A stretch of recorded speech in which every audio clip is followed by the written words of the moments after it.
सास का मायका प्रेम। रिद्धि की सास को हर वक्त अपने मायके का गाना गाने की आदत थी। अरे बस करना माँ, मामा का ये किस्सा तो 50 बार पहले भी सुना चुकी है। अरे हाँ, तो क्यों ना बताऊं। तेरे चाचा तो उस वक्त हाथ झाड़ कर खड़े हो गए थे। तब मामा ही था तेरा जो आगे आया और मदद की। देखो अब ठीक है ना, जो हो गया सो हो गया। क्यों एक बात को हमेशा गाती रहती हो। अब तो बहू घर आ गई है, उसे तो सबको मान कर चलना है ना, कि सिर्फ सास का मायका ही समझेगी वो। तभी वहाँ रिद्धि आ जाती है। माँ, आज मैं घर जा सकती हूँ? माँ को मेरी बहुत याद आ रही है। शादी के बाद एक बार भी नहीं गई। हाँ तो कौन जाता है। अरे मेरी शादी के बाद जब मैं विदाई होकर आई, इतना बड़ा ससुराल मेरा, खाने वाले 10 लोग और बनाने वाली मैं सिर्फ एक। ऐसा लग रहा था जैसे सिर्फ खाना बनाने के लिए ही ब्याह किया है। वो तो मेरा भाई था, गांव से एक काम करने वाली चाची को भेज दिया जो मेरा हाथ पटाती थी, और उसको पैसा, खाना, कपड़ा, रहने के लिए कमरा, वो सब किससे दिया था? तुम्हारे भाई ने। ये मामला रोज का था। ससुर भी जब गुस्सा होते तो वो सारी बात कह देते जो उनके मन में इतने समय से चल रही थी। मेरा भाई, भाभी, भतीजा, भतीजी सब छुड़वा दिया। मैंने जीवन भर सिर्फ तुम्हारे परिवार वालों से निभाया, लेकिन अब भी चैन नहीं है तुमको। बहू के सामने सास को लगा कि उसकी बेइज्जती हो रही है। अब सुन बहू, अपने कमरे में जा, कहीं नहीं जाना मायके वायके। घर का काम कौन करेगा? पड़ोसन। बहू समझ जाती है मामला गर्म चल रहा है। कमरे में जाने में ही भलाई है। कमरे में क्या है? तुम्हारी माँ हर वक्त चिक चिक चिक करती रहती है। कल ताई मिली थी तुम्हारी मुझे, लेकिन मजाल है सासू माँ की उन्होंने एक बुराई की हो, लेकिन सासू माँ हाँ, जब देखो तब ससुराल के लोगों की बुराई करती रहती है। बेचारे पापा जी कितना मिस करते हैं अपने घर वालों को।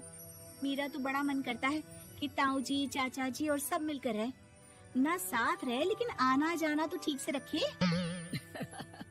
हिंदुस्तान और पाकिस्तान एक हो सकता है, लेकिन चाचा और ताऊ के परिवार के साथ हम लोगों का मिलन ना जी ना, कभी नहीं हो सकता। ये बात है। देखिए मेरे साथ ना ज्यादा चैलेंज मत करिएगा। ऐसा कोई काम नहीं है जो मैं नहीं कर सकती। ससुर जी जो कि बहू की बात सुन रहे थे सामने आ जाते हैं। अरे बेटा, तू ये कर सकती है तो प्लीज मेरा परिवार किसी तरह मुझसे मिलवा दे। सारी जवानी तो मैंने किसी तरह काट ली, लेकिन जीवन के इस पड़ाव पर बहुत याद आती है मेरे परिवार की। हाँ हाँ पिताजी, आप चिंता मत करिए, बस मेरा साथ देते रहिए आप दोनों। फिर देखिए कैसे माँ जी भी ठीक हो जाएंगी और पूरा परिवार भी एक हो जाएगा।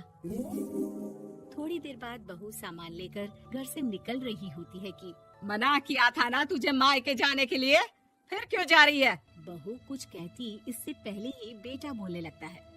क्या है माँ, वो घर जा रही है। वैसे भी उसके माता पिता ने मुझे 10 लाख दिए तब जाकर मेरा काम शुरू हो पाया, वरना तूने मेरे लिए किया क्या है? अरे वाह बेटा, बचपन से पढ़ाया लिखाया, तेरे दुख दर्द में जगी, और आज वो लोग तुझे सही लग रहे हैं। और फिर ससुराल में लड़की खुश रहे, ये तो मायके वालों की जीवन भर की जिम्मेदारी रहती है। तो ये तुमको भी तो सोचना था ना।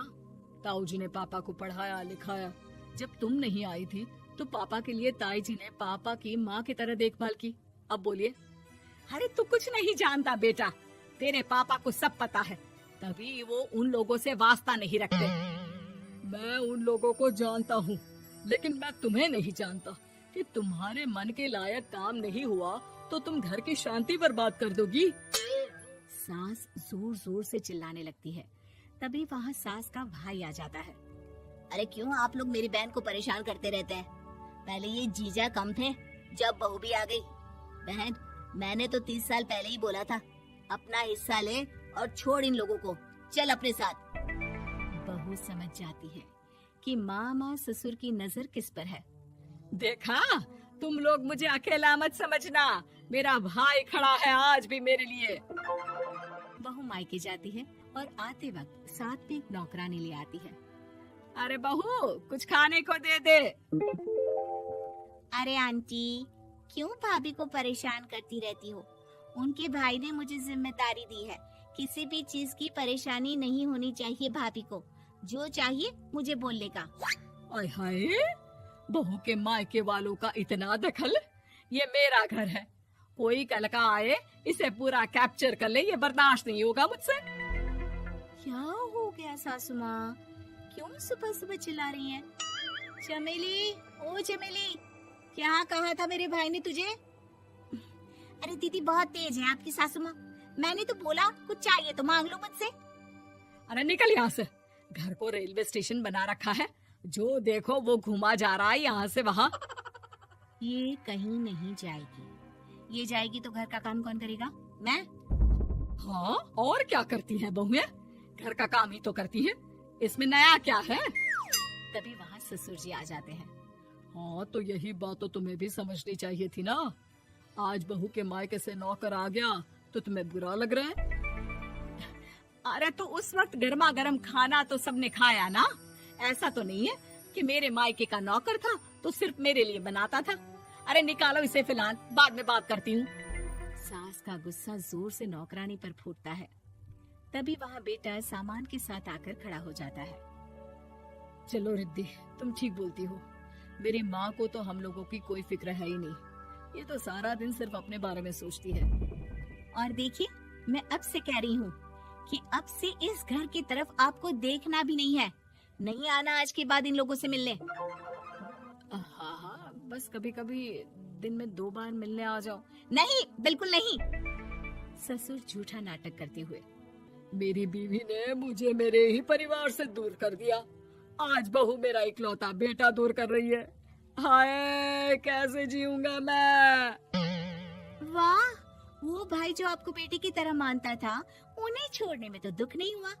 आज खुद का बेटा छोड़कर जा रहा है तो कैसे जीऊंगा? बढ़िया है।